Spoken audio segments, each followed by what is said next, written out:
प्यारे बच्चों, 12th physics class में आपका बहुत बहुत स्वागत है। पिछले वीडियो लेक्चर में हम लोगों ने विद्युत द्विध्रुव के कारण विद्युत विभव पर चर्चा की थी। देखिए, चैप्टर के जो टॉपिक है ना, वो भी आपके इस प्रकार से उंगलियों पर होने चाहिए। सबसे पहले इस पाठ में अपन ने पढ़ा क्या? विद्युत विभव, विद्युत विभवांतर परिभाषा। उसके बाद बिंदु आवेश के कारण किसी बिंदु पर विद्युत विभव V बराबर KQ/R पढ़ा। वहां आपको इंपॉर्टेंट बात बताई गई थी कि प्लस के कारण विभव प्लस और माइनस के कारण विभव माइनस होता है, क्योंकि विभव एक प्रकार की अदिश राशि है। इसीलिए प्लस के कारण विभव को प्लस लेना है और माइनस के कारण विभव को माइनस लेना है। क्या भाई बेटा बात समझ में? उसके बाद हमने पढ़ा बहुल आवेशों के कारण विद्युत विभव। बिल्कुल सिंपल, बिंदु आवेश के कारण विद्युत विभव निकाल लिया। मैं बार बार आपसे कह रहा हूं, विद्युत विभव जो कि एक अदिश राशि है, अगर किसी निकाय में दो आवेश हैं तो उन दोनों के कारण विद्युत विभव होगा। तीन है तो तीन के कारण होगा। तो सभी के कारण अलग अलग निकाल के और उन सब का बीजगणितीय योग कर दो। ठीक है ना, बीजगणितीय योग, क्योंकि विभव कैसी राशि है? अदिश। इसके बाद मैंने अभ्यास के लिए आपको कराया विद्युत द्विध्रुव के अक्ष पर विद्युत विभव, विद्युत द्विध्रुव के निरक्ष पर। मैं आपसे बार बार कह रहा हूं, ये अपनी किताब में नहीं है। कई बच्चे मेरे से कह रहे हैं सर इनके नोट्स नहीं दूंगा इनके, क्योंकि ये केवल और केवल अभ्यास मात्र है नहीं इनकी डेरिवेशन अपनी किताब में, अपने सिलेबस में। अपने सिलेबस में है विद्युत द्विध्रुव के कारण किसी भी बिंदु पर विद्युत विभव, जो अपन ने कल पढ़ा था। और जब अपन ने विद्युत द्विध्रुव के कारण किसी भी बिंदु पर विद्युत विभव निकाल लिया, जो आप लोगों के पास क्या आया था? V बराबर, जरा बताना क्या आया था? KP cos θ/r²। अब इसी से अपन अक्ष और निरक्ष पर निकाल सकते हैं। मैंने आपको बहुत अच्छी तरह समझा रखा है। अगर अक्ष पर होगा तो थीटा बराबर 0 डिग्री, अगर निरक्ष पर होगा तो थीटा बराबर 90 डिग्री। अब हम आ जाते हैं जो अपना बचा हुआ पार्ट है उसकी सबसे महत्वपूर्ण डेरिवेशन पर, यानी कि पार्ट नंबर 1 में और पार्ट नंबर 3 में संबंध स्थापित कर रहा हूं। किस किस में? विद्युत क्षेत्र की तीव्रता E में और विद्युत विभव में। सब बच्चे बहुत अच्छी तरह से इस डेरिवेशन को समझेंगे, क्योंकि आने वाला जो पार्ट है, अब जो अपन पार्ट आगे पढ़ेंगे, 2-4-5 डेरिवेशन जो बची है, वो केवल इसी टॉपिक पर आधारित है, V और E में संबंध। सब बच्चे ध्यान दें। हमने मान लिया कि ये O बिंदु पर कोई स्मॉल q आवेश रखा है त्रिविम में, 13 स्मॉल q आवेश 3D में। अरे बेटा बात सुनो। और इससे r दूरी पर कोई बिंदु P है। इस पर ध्यान रखना बेटा। आपको पता है कि मुझे विभव निकालना है। देखो ध्यान से, विभव निकालना है ना। विभव एक प्रकार का क्या है? कार्य। V बराबर W/Q0, कार्य निकालना पड़ेगा। कार्य बराबर बल गुणा विस्थापन, बल निकालना पड़ेगा। अब मैं क्या कर रहा हूं, सब ध्यान दें। वेक्टर से करें, वेक्टर से कर लें, और अदिश से करें तो अदिश से कर लें। अरे बात समझ में? अरे बात समझ में? अब मैंने क्या करा? मैंने P बिंदु पर एक अन्य आवेश Q0 की कल्पना कर ली। क्या कर ली बेटा? Q0 की कल्पना कर ली। और स्टेप को बहुत सिंपल करने के लिए हमने मान लिया इस Q आवेश के कारण बिंदु P पर विद्युत क्षेत्र कितना है? E है। वेक्टर मानो तो वेक्टर मान लो, दिशा आपको पता ही है, Q0 रखेंगे प्रतिकर्षण लगेगा। वेक्टर। आगे बेटा बात समझ में? भाई इस Q के चारों ओर विद्युत क्षेत्र होगा कि नहीं होगा? हमने इसके किसी बिंदु P पर विद्युत क्षेत्र मान लिया कितना है? E वेक्टर है। और वहां अपन ने Q0 आवेश रख दिया, तो इस Q0 आवेश पर कितना बल लगेगा? F वेक्टर बराबर Q0 E वेक्टर। अरे पहले पार्ट में पढ़ के आए हो कि नहीं? E बराबर F/Q। ध्यान दे, यहाँ लिख दे चाहे E बराबर F/Q0 से, तो F बराबर क्या आ गया? Q0 E आ गया। आगे मेरे पास इतना बल लगेगा। अब ध्यान दे अच्छी तरह से। अब यदि मैं P बिंदु से अल्प विस्थापन dr, क्योंकि r स्थिति सदिश माना है ना, dr से विस्थापित करके एक अन्य बिंदु A तक लाऊं तो मुझे प्रतिकर्षण बल के विरुद्ध क्या करना पड़ेगा? कार्य करना पड़ेगा। मुझे प्रतिकर्षण बल के विरुद्ध क्या करना पड़ेगा? कार्य करना पड़ेगा। विस्थापन अगर अल्प है तो कार्य भी क्या हो गया? अल्प हो गया। कार्य बराबर बल गुणा विस्थापन, कार्य बराबर बल गुणा विस्थापन। क्या आ जाएगा बेटा? F vector dot dr vector, अल्प विस्थापन dr बना। आगे बेटा बात समझ में। एक चीज का और ध्यान रखें, क्योंकि यह किया गया कार्य विद्युत बल के विरुद्ध है, बहुत इंपॉर्टेंट फैक्टर, बल की दिशा Q नॉट पर कौन सा बल लगाएगा? प्रतिकर्षण बल। आपन इस बल के विरुद्ध कार्य करके Q नॉट को अल्प विस्थापित कर रहे हैं, तो यहां पर मैं क्या लगा रहा हूं? माइनस। यहां पर माइनस चिन्ह क्या व्यक्त करेगा कि किया गया कार्य विद्युत बल के विरुद्ध है। अरे बेटा बात समझ में, इसको अपन नाम दे देते हैं समीकरण नंबर 1। क्लियर? अब अपन F का अगर मान रखें तो dw बराबर minus Q not E vector dot dr vector. Clear है ना? आप लोगों को चाहिए विभव। बेटा ध्यान एक स्टेप पे देना है और थ्योरी वही लिखनी है जो मैं बोलता जा रहा हूं।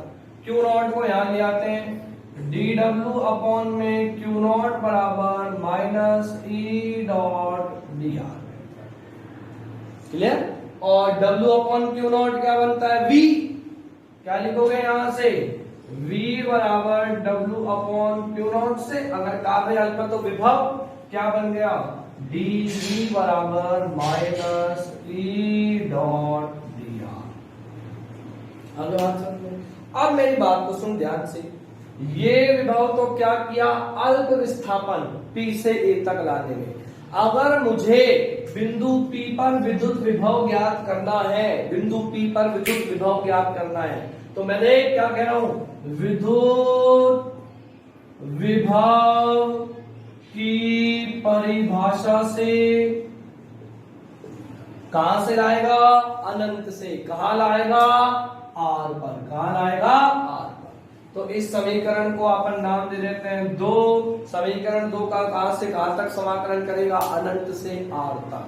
समीकरण 2 का कर दे भाई dV कहां से कहां तक? अनंत से।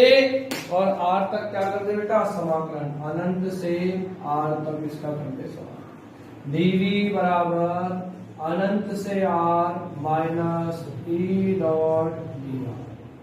क्लियर?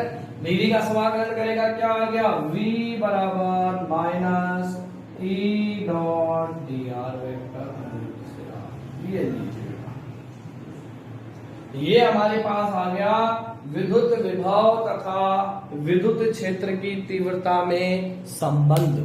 विद्युत विभव तथा विद्युत क्षेत्र की तीव्रता में संबंध आ गया।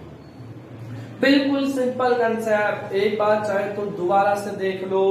क्या आपन ने Q आवेश लिया, Q के चारों ओर इसका विद्युत क्षेत्र होगा। एक बिंदु ले लिया P जिस पर विद्युत क्षेत्र की तीव्रता है E। यहाँ पर Q नॉट आवेश अगर रखा है तो इस पर कितना बल लगा? F बराबर QE। अब यदि आप इसको अल्प विस्थापित करें तो किया गया कार्य, और संपूर्ण विस्थापित करें अनंत से R तक तो किया गया कुल कार्य। तो ये फॉर्मूला आपको हमेशा जिंदगी भर याद रखना है। विद्युत विभव तथा विद्युत क्षेत्र की तीव्रता में क्या संबंध है? V बराबर माइनस अनंत से R E dot dr। E dot dr।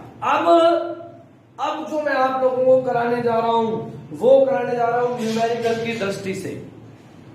Numerical इस टॉपिक पर लगभग हर एक साल छोड़ के एक साल निश्चित रूप से पूछा जाता है। अपने पास बेटा समीकरण नंबर 2 क्या था? सब बच्चे ध्यान दें यहाँ पे। समीकरण 2 से क्या था? dV बराबर minus E dot dr। Clear है कि आ गया? ये dV बराबर minus E dr cos theta. बहुत ही महत्वपूर्ण बात बता रहा हूं, बहुत ही ज्यादा महत्वपूर्ण। फिर अपन न्यूमेरिकल करेंगे, फिर अपन अपनी अपनी डेरिवेशन करेंगे। मैं ले आया dv अपॉन dr को यहां ले आया, माइनस को यहां ले आया, बराबर e cos थीटा। कोई दिक्कत? dr को यहां ले आया, माइनस को ले आया। अब देख बेटा, विभव जो कि एक अदिश राशि है, dv अपॉन dr क्या कह रहा है? दूरी में परिवर्तन के साथ, 11वीं क्लास का अवकलन पढ़ाया है, यह अवकलन आ गया विभव का किसके सापेक्ष अवकलन? दूरी के सापेक्ष। सब बच्चे बहुत ध्यान से, dv अपॉन dr का मतलब क्या है? v का r के सापेक्ष अवकलन, यानी कि विद्युत विभव का दूरी के सापेक्ष अवकलन, यानी कि विद्युत विभव का दूरी के साथ परिवर्तन। और वो कैसा आ रहा है? माइनस, यानी कि घट रहा है। सारी बात समझ में। अब क्योंकि विभव तो है अदिश राशि और विद्युत क्षेत्र है सदिश राशि, क्योंकि थीटा एंगल पर भी है, इसीलिए अपन इस ऑपरेटर को नाम दे रहे हैं आज के बाद से ग्रेडियंट। क्या नाम देंगे? ग्रेडियंट। मैथ वाले स्टूडेंट सुन ले, ध्यान से पढ़ा भी होगा। ग्रेडियंट का मतलब प्रवणता, मैंने पढ़ाया है सब बच्चों को 11वीं में प्रवणता निकालना। तो यहां से dv अपॉन dr बराबर माइनस e cos थीटा। ये dv अपॉन dr को हम कहते हैं ग्रेडियंट ऑपरेटर। सब बच्चे ध्यान दे लो बेटा बहुत अच्छी तरह से, एक ना एक न्यूमेरिकल 100% पूछा जाएगा। हो सकता है आप लोगों को एक बार में समझ में नहीं आए, दोबारा पूछ लो मेरे से, है बहुत सिंपल। ये dv अपॉन dr को हम कह रहे हैं ग्रेडियंट प्रवणता गुणांक, या d अपॉन dr को प्रवणता गुणांक, ग्रेडियंट ऑपरेटर। तो ये gradient grad v is equal to e cos theta, direction है ना cos थीटा। अरे cos थीटा क्या है? डायरेक्शन, वेक्टर रूप में लिखे माइनस e वेक्टर, और यह अपन कहते हैं e वेक्टर बराबर माइनस ग्रेड v। ये है, या मैं दूसरी भाषा में कहूं e वेक्टर बराबर माइनस ग्रेड v। ये लो बेटा, यानी कि दूरी बढ़ने के साथ साथ विद्युत क्षेत्र की तीव्रता घटेगी, दूरी बढ़ने के साथ साथ। अब मैंने बात का समझ, नेगेटिव आ रहा है वहां, बिल्कुल ध्यान से देखो। d अपॉन dr को हम कहते हैं प्रवणता गुणांक। अब अगर परिभाषा भी 1 नंबर की, विभव प्रवणता। अब अगर यहां पर वेग आता है तो वेग प्रवणता, विभव आता है तो विभव प्रवणता।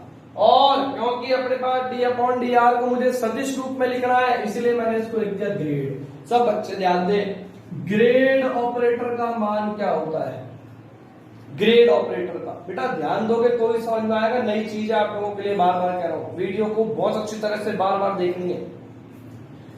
ग्रेड बराबर डेल अपॉन डेल एक्स आई cap plus del upon del Y जे cap plus del upon del Z के कैप। ग्रेडियंट ऑपरेटर का मान है। क्यों? क्योंकि विद्युत क्षेत्र तो सदिश राशि है, उसमें तो एक्स आई कैप जे कैप के कैप आएगा। आपन को विद्युत विभव को भी अलग अलग अक्षों के सापेक्ष अलग अलग परिवर्तन दिखाना है, इसलिए आपन ने यहाँ पे ग्रेडियंट ऑपरेटर ले लिया। एक एक लाइन को अच्छी तरह, ये ग्रेडियंट ऑपरेटर का मान क्या है? Del upon del X. आप कहेंगे मुझे डेल क्या है? खूब बता रखा है 11वीं क्लास में, डी का ही छोटा भाई, डी का ही छोटा भाई। डी होता है अवकलन, डेल होता है पार्श्विक अवकलन। आपको करने का तरीका मैं बताऊंगा अभी न्यूमेरिकल में, आपके लिए सेम है करने का तरीका। जिसके सापेक्ष अवकलन कर रहे हो उसके अलावा बाकी सब कांस्टेंट आएगा, ये आपको नियम है, ठीक है। तो ग्रेडियंट ऑपरेटर का मान हो गया डेल अपॉन डेल एक्स आई cap plus del upon del Y जे cap plus del upon del Z के कैप। और आगे स्टेप बढ़ाता हूं, मैं कह रहा हूं आज का वीडियो लेक्चर बहुत इंपॉर्टेंट है, कम से कम 3 अंक देके जाएगा, आपको ये ध्यान रखें, चाहे वो न्यूमेरिकल के रूप में हो चाहे वो किसी के रूप में हो। मैं ग्रेडियंट का मान रख रहा हूं बेटा, ग्रेडियंट का, केवल ग्रेडियंट का मान रख रहा हूं, माइनस और V as it is. E vector बराबर माइनस बाहर ब्रैकेट लगा दे क्योंकि मान रखेंगे डेल अपॉन डेल एक्स आई cap plus del upon del Y जे cap plus del upon del Z के कैप, और ये भी है। स्टेप बहुत अच्छी तरह से, मैं सब खूब बार पूछ ले, 100 बार पूछ ले मेरे से चाहे। आपने केवल ये ग्रेडियंट का मान रखा है, ये माइनस एज इट इज, ये भी as it is. Bracket open कर, वेक्टर ई बराबर एक न्यूमेरिकल कराऊंगा अभी, देखना कितना मजा आएगा, कितना आसान लगेगा। माइनस को मल्टीप्लाई, बी को multiply, minus del V upon del x आई कैप, इससे कर दिया वी और माइनस, फिर माइनस अब इससे कर वी कर, minus del V upon del Y जे cap minus del V upon del Z के कैप। अब अगर अपन v को घटकों के रूप में तोड़ के लिखें, v के भी घटक होंगे ना, सदिश को घटकों के रूप में, क्या आएगा, ई एक्स आई कैप प्लस ई वाई जे कैप प्लस ई जेड के कैप। अरे घटकों के रूप में आ गया कि नहीं आ गया? वेक्टर ए बराबर क्या लिखते हो, ए एक्स आई कैप प्लस ए वाई जे कैप प्लस ए जेड के कैप। ये हो गया एक्स घटक, वाई घटक, जेड घटक, ये as it is. Minus del V upon del x I cap minus del V upon del Y J cap minus del V upon del Z के cap. आपको पता है अगर दो सदिश बराबर हैं तो उनके x घटक बराबर होंगे, उनके y घटक बराबर होंगे और उनके z घटक बराबर होंगे। कहने का मतलब क्या आया, i घटक बराबर, बेटा ध्यान से देखना है, ई एक्स बराबर minus del V upon del X, 90 मन का x घटक के बराबर, y घटक के बराबर, z घटक के बराबर। क्या आ गया, ई वाई बराबर minus del V upon del Y, ये ले बेटा, और ई जेड बराबर माइनस डेल वी अपॉन में डेल जेड। अगर ये डेल से मत घबरा, फिर से कह रहा हूं डेल से बिल्कुल मत घबरा, ये डी का ही छोटा भाई है, जो अवकलन है ना वही अवकलन है, बस ये पार्श्विक अवकलन कहलाता है। 11वीं क्लास में अगर बच्चों ने मेरी बात सुनी हो, अपना रजिस्टर उठा के देख ले, पार्श्विक अवकलन नाम का एक शब्द सुनाया था मैंने फलन जब पढ़ाया था तब कहा था आपसे एक से ज्यादा राशियों पर अगर निर्भर करता है तो पार्श्विक अवकलन अपन करते हैं। ये डेरिवेशन बिल्कुल कंट्रास्ट, ये और इसमें कोई अंतर नहीं है। वहां आया था ई बराबर डीवी अपॉन डी आर, वहां था, या अलग अलग अक्षों के सापेक्ष आ गई बात समझ में। न्यूमेरिकल के लिए ये काम आएगा और डेरिवेशन के लिए v बराबर, कहीं भी अगर एक नंबर पे प्रश्न आ जाए विद्युत विभव और विद्युत क्षेत्र की तीव्रता में संबंध बताइए, क्या लिख के आओगे, v बराबर माइनस अनंत से r समाकलन vector E dot D are. अभी बताऊंगा जो डेरिवेशन आपन ने एक पेज की थी, कौन सी वाली, बिंदु आवेश के कारण किसी बिंदु पर विद्युत विभव, यहां 2 लाइन से ज्यादा की नहीं होगी, मात्र 2 लाइन, सीधा v के फॉर्मूले में मान रख दो, ई का अपने आप आंसर आएगा। तो ये संबंध आपको बहुत अच्छी तरह से याद रखने हैं। अब देखो बेटा इस पर न्यूमेरिकल किस प्रकार से आएगा, एक बहुत ही सिंपल सा न्यूमेरिकल मैं आपको कराने जा रहा हूं, बहुत ही सिंपल सा न्यूमेरिकल मैं आपको कराने जा रहा हूं, सब बच्चे ध्यान देंगे। पहली बात तो मैं यहाँ पे आपके पास जो निष्कर्ष आया वो लिखता हूं, विद्युत विभव और विद्युत क्षेत्र की तीव्रता में क्या संबंध, v बराबर माइनस अनंत से r vector E dot D R, ये ध्यान रहे। दूसरा क्या है अपने पास, ई एक्स बराबर minus del V upon del x, E Y बराबर minus del V upon del y, और ई जेड बराबर माइनस डेल वी अपॉन में डेल जेड। क्लियर? अब देख प्रश्न क्या कह रहा है, अब देखो प्रश्न क्या कह रहा है, बहुत ही छोटा प्रश्न, अपने मन से बना के दे रहा हूं अभ्यास के लिए। किसी बिंदु पर v बराबर 2xy plus 3y square z plus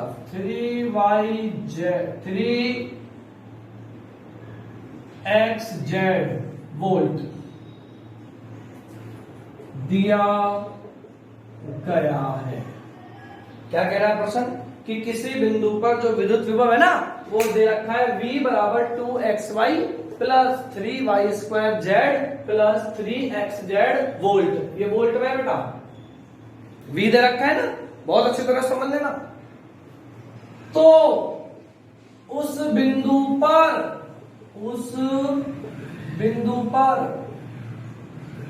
विद्युत क्षेत्र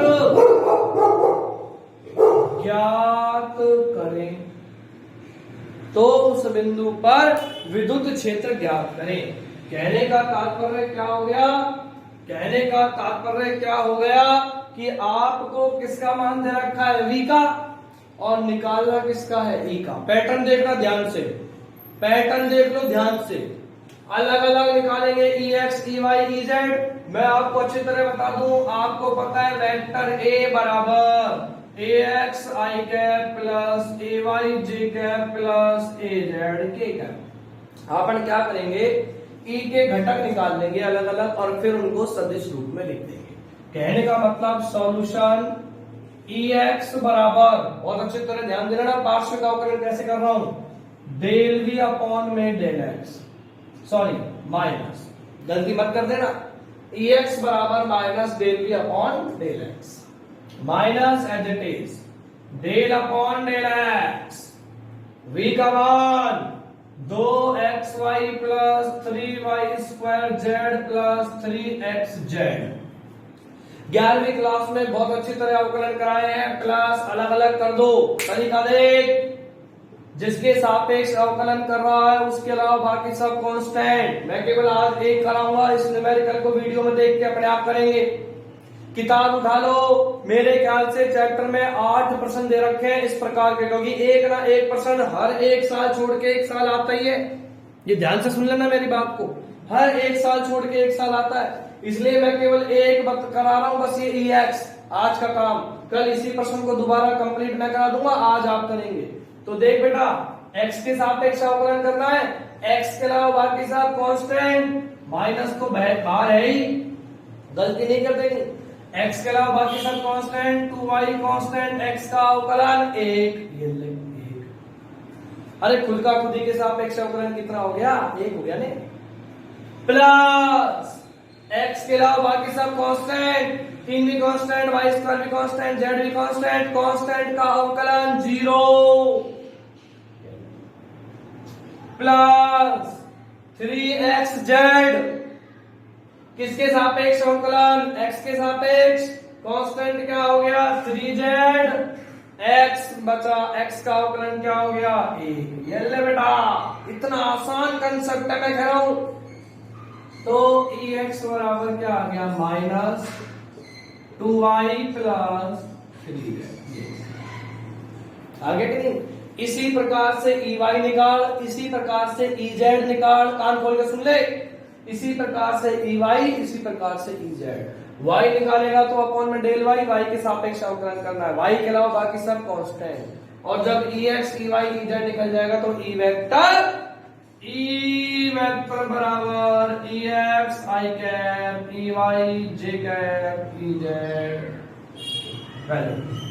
तो आज का काम इस डेरिवेशन का प्रत्येक बच्चा बहुत अच्छी तरह से पढ़े इस न्यूमेरिकल को, और किताब में कल कराऊंगा। वैसे मैं कोई प्रॉब्लम आएगी तो पहले करके इस टॉपिक पर न्यूमेरिकल बहुत इंपॉर्टेंट। बाकी न्यूमेरिकल आप चैप्टर होने के बाद में उठाएंगे किताब के सारे न्यूमेरिकल एग्जाम्पल, कुछ भी नहीं छोड़ेंगे, एक एक छोटी छोटी बात भी, क्योंकि मैंने आपसे पहले कह दिया है फिजिक्स में 100 में से 100 नंबर वही बच्चा ला सकता है जो एक एक लाइन अच्छी तरह से पढ़े, एक एक प्रश्न अच्छी तरह से पढ़े, क्योंकि कहीं से भी घुमा सकता है।